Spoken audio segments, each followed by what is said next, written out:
பாருங்கள் ஃப்ரெண்ட்ஸ், நல்லெண்ணெய் ஊற்றிக்கலாம் பூண்டு குழம்புக்கு. இப்போ பூண்டு வதக்கி வச்சாச்சு. கொஞ்சம் கடுகு சேர்த்துக்கலாம்.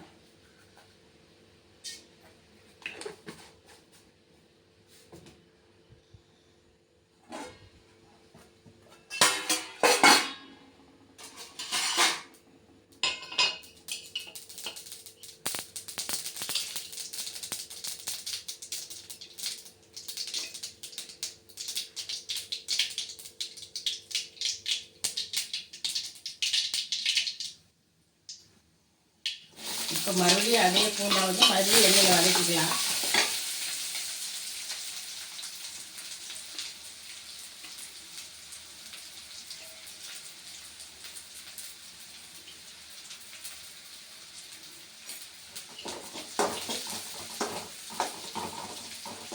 கொஞ்சம் தக்காளி போட்டுக்கலாம், அரை தக்காளி போட்டுக்கலாம்.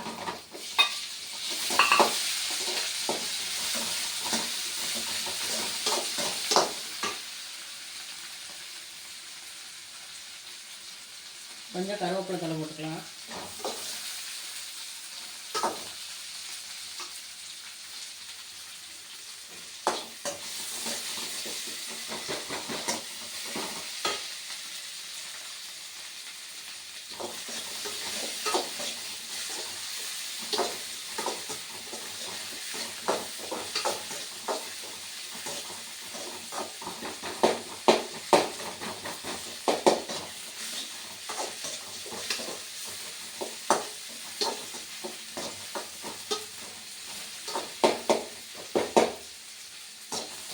இப்போ பாருங்கள், நல்லா பூண்டு நல்லா வதங்கிடுச்சு எண்ணெயில்.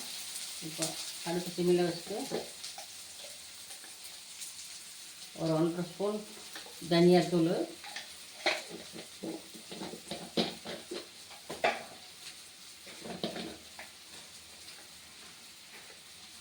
ஒரு 3/4 ஸ்பூன் மிளகாத்தூள், அப்புறம் கொஞ்சம் பெருங்காயத்தூள் எல்லாம் போட்டு எண்ணெயிலே நம்ம வதக்கிக்கலாம். அப்புறம் கொஞ்சம் கல்லுப்பு.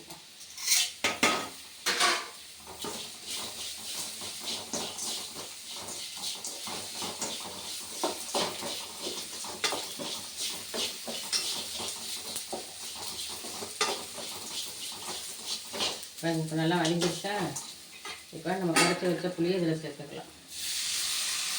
நெல்லிக்காய் சைஸுக்கு புளியை கரைச்சி வச்சுருக்கா, அதில் சேர்த்துக்கலாம். இப்போ நம்ம தேவைங்கிற அளவுக்கு தண்ணி ஊற்றி வேக வச்சுக்கலாம். பூண்டு குழம்பு சூப்பராக இருக்கும்.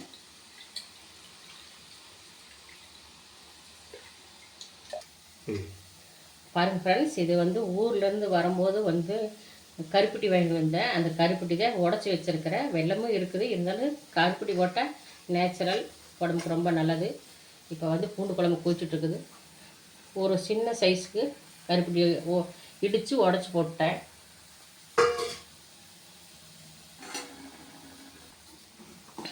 பாருங்கள் ஃப்ரெண்ட்ஸ், அப்புறம் வந்து கருப்பட்டி எதுக்கு உடச்சி போட்டோன்னு சொன்னால், தண்ணி இருக்கும்போது உடச்சி போட்டால் தான் தண்ணியில் வந்து நல்லா கரையும்.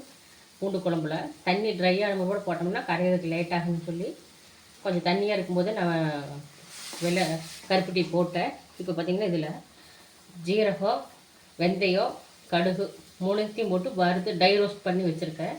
இதை கொஞ்சம் அப்படியே தூவிக்கலாம்.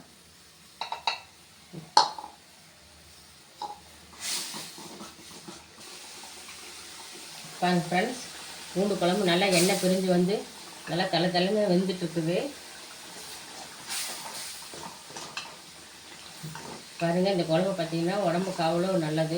ஃபுல்லும் நல்லெண்ணெயும் பூண்டுன்னு செஞ்சது மட்டும்தான் உடம்புக்கு வந்து அவ்வளோ நல்லது, ஜீரண சக்தியாகும். அதே மாதிரி உடம்புக்கு நல்லெண்ணெய் குளிர்ச்சி. பாருங்கள் ஃப்ரெண்ட்ஸ், இப்போ வந்து பாருங்கள் எண்ணெய் திரிஞ்சு வந்துடுச்சு. நம்ம இந்த ஸ்டேஜில் வந்து ஆஃப் பண்ணிட்டோம்னா ஸ்டவ் ஆஃப் பண்ணிடலாம். பார்த்திங்கன்னா இந்த குழம்பு பார்த்திங்கன்னா 2 நாளுக்கு இன்னும் கெட்டு போகாது. ட்ராவல்ஸுங்கும் போது இந்த மாதிரி குழம்பு வச்சு எடுத்துகிட்டு போனோம்னா கண்டிப்பாக வந்து வச்சு சாப்பிட்லாம், கெட்டு போகாது. டேஸ்ட்டு சூப்பராக இருக்கும். ஏன்னா பழசாகும்போது நல்லா டேஸ்ட் கொடுக்கும். இன்றைக்கி செஞ்சு நாளைக்கு சாப்பிடும்போது தான் ரொம்ப டேஸ்ட்டாக இருக்கும். பாருங்கள், எண்ணெயெல்லாம் பிரிஞ்சு வந்துருச்சு பூண்டு குழம்பு. இது பாருங்கள்,